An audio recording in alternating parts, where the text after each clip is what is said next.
ট্রাকের ধাক্কায় মৃত্যু হলো এক সাইকেল আরোহী বৃদ্ধের। শুক্রবার সন্ধ্যায় দিনহাটা 1 নম্বর ব্লকের গড়ের মাথায় এলাকায় এই দুর্ঘটনা ঘটতেই চাঞ্চল্য ছড়িয়ে পড়ে আশেপাশে। স্থানীয় বাসিন্দারা জানান, মৃতের নাম হরিশচন্দ্র বর্মন, বয়স প্রায় 65। প্রত্যক্ষদর্শীদের মতে সন্ধ্যার পরে হরিশচন্দ্রবাবু ভাগ্নি এলাকা থেকে বাড়ির দিকে ফিরছিলেন সাইকেল নিয়ে।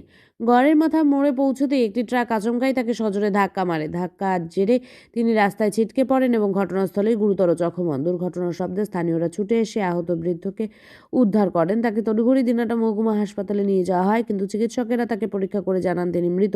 ঘটনার খবর পেয়ে পুলিশ ঘটনাস্থলে পৌঁছে ট্রাকটিকে আটক করেছে। পুলিশ সূত্রে জানা গিয়েছে, মৃতদেহ ময়নাতদন্তে পাঠানো হবে এবং ঘটনার তদন্ত ইতিমধ্যেই শুরু হয়েছে।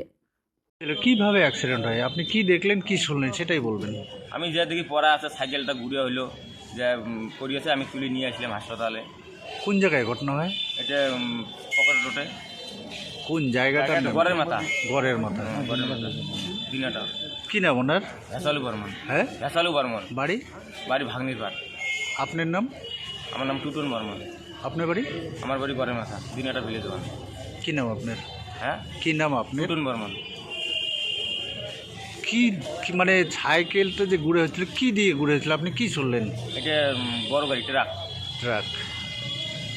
ট্রাকে চাপা পড়ে নাকি? হ্যাঁ, হ্যাঁ।